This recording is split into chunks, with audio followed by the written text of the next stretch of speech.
Welcome to Hollywood Unapologetic. My name is Orlando Delbert and this is Rocky. I wanted to speak a little bit about having a script, a vision, a plan, a mission in the fourth stage in the filmmaking process, the post-production stage. I first wrote about this subject and how it applies as part of the new Hollywood generation several years ago when I was writing Pollyanna's tear-soaked battlefields of Hollywood, a survival guide against the cynicism and the hypocritical.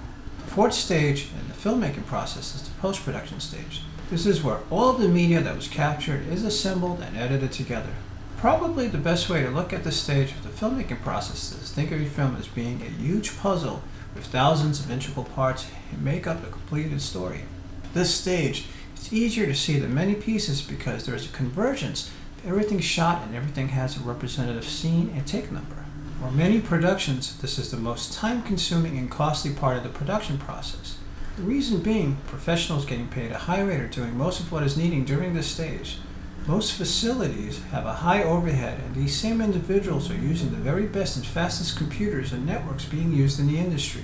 There are a lot of resources needed to keep a facility open. Operational costs are high because they need to cover existing infrastructure and networks. Ensure continuity never fails, computers stay cool, and their talent is being paid their rates. Facilities will most likely be renting most if not all of their computer equipment.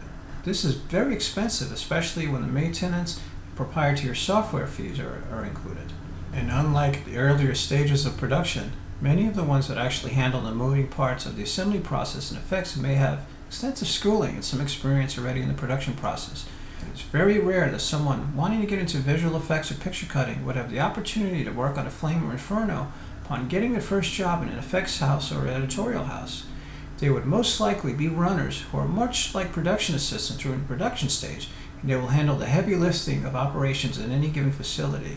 It's not at all uncommon for a runner to be making deliveries of tapes and other types of grunt work for a year and a half, if not longer, before having an opportunity to sit behind $1 million workstation in the middle of the night for the very first time. The very first thing to do during the post-production stage is to remember to breathe. If you're not overwhelmed by now, you most likely will be.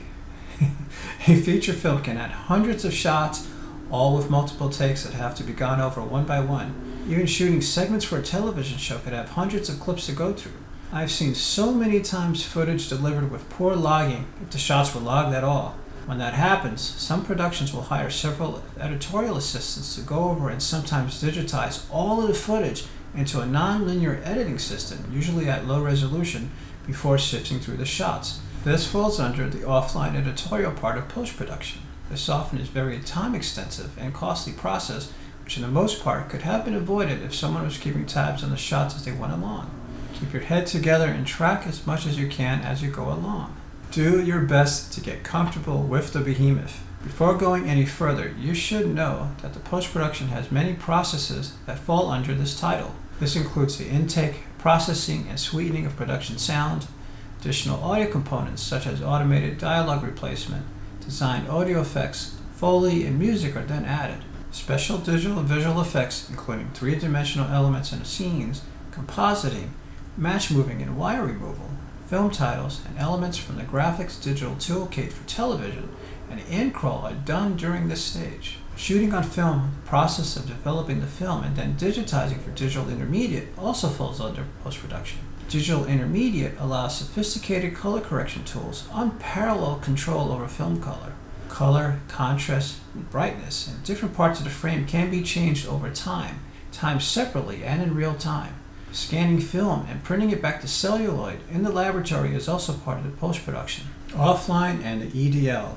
As I just mentioned, often an assistant editor will digitize the raw footage into a non-linear editing system for editing. The offline editor or editors will begin assembling, often doing a string-out edit.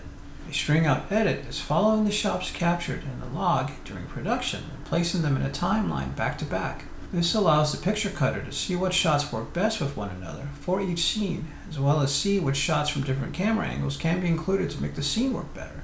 Think of it as giving the editor a visual toolkit of everything for that particular scene that he or she can move around to make the scene flow. As the edits are coming together, an edit decision list is generated. The edit decision list is an extension of the logs that were made during production. The great thing about this process is that the edit decision list contains all of the reel information and associated time code representing each clip. This process saves a lot of time and effort towards the final edit. Auto-conform can be run on an online editing system which digitizes only the shots needed for assembly in high resolution. Once everything has been digitized and is approved, then it is ready for the digital intermediate. I should add, digital intermediate takes longer and at the moment still more expensive than traditional film timing at the laboratory, but prices are coming down. One major advantage to consider is since your film is in a digital format, greater options are readily available. In addition to what I've already mentioned before about digital intermediate regarding the ease of adjusting color, contrast, and brightness changes in real time, you now have the ability to also remove unwanted elements somewhat easily from shots. Plus the combined prices for film and video timing, your fade and dissolves that fall under optical effects, and titles usually cost about the same as full digital finish. Do your best to be smart and on schedule. I can't tell you how many times I've worked on productions that just don't seem to end.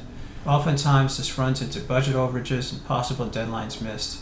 More times than not, this occurs when the director doesn't really know what he may want or his ego gets in the way. Inexperienced director will tweak things to death because he wants it to be perfect. There's absolutely nothing wrong with wanting your edits to be just right. But too many times you just have to stop and move on. One of the positive things about working in broadcast television is that you are forced to work within a definitive amount of time. You work diligently to get your first pass completed and then go back and do as much tweaking as you possibly can before delivery. I've worked on thousands of episodes of live television and live-to-tape programming to learn you have to make your deadlines, period. Film often doesn't have the same type of time restraints, but one needs to make a decision when done enough is done. Okay, here comes the pixel fucking. If you are creating content for a client, you'll be under the scrutiny of the client and his or her people. When dealing with big productions and with studios, there are usually an entourage of a dozen or more people that show up to review your work. It's not that big of a deal, and of course within the client's right to be there, but I'll tell you, dealing with the committee is a tiresome process in itself. More times than not, they'll have you nudging things around your screen a pixel away from where it was, change a color on a bar or graphic only slightly, or move a clip a frame or two in your timeline, only to justify their own jobs. It gets old very fast, especially if any of them or all of them are cooked up. More times than not, you'll end up putting everything back to where it was before they arrived, and they will love it. It's comical when you see this over and over again on large productions. Expect all of this to come with a big heaping spoonful of coldly served hubris and self-gratifying compliments to themselves for the work you've done that they're taking credit for. Fun times. On small projects, this happens as well, but you're usually dealing with a less experienced client who only knows what they want once they see it. Ready for lots of revisions. Save all, save often. Always remember to be calm. For this next point, some of you may not like what you're about to hear. Depending on what kind of distribution deal you may have to give the director's edit or director's cut. This is especially true whenever you are dealing with a film studio. Only the very top directors in the world get final cut on some of the theatrical releases and are rarely released to the public theatrically. This is why you often see director's cut, extended cut, and special edition versions of films when released on DVD or Blu-ray that may have 20 additional minutes or more on the film on the disc. This trend began in the 1980s during the rise of the home video industry as part of originally feeding a small cult fan marketplace. The studio who has invested in your production can insist on changes that they feel will increase their return on their investment. This is all about maximizing their profit, specifically with box office sales. The final cuts are often shorter in length to allow for more screenings per day at the theater. Sometimes the studio executives may feel they want a better audience restricted rating, or even a happier ending than they found in the director's cut.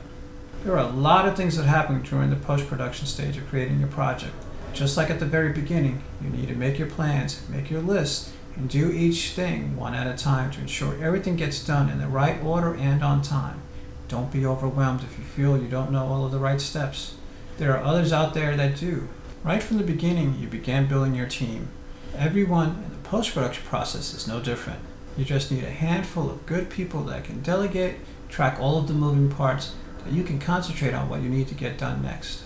As part of the new Hollywood generation, your career in content creation and filmmaking begins once you decide you're going to create a project. Watching this video was a major step to get you ready.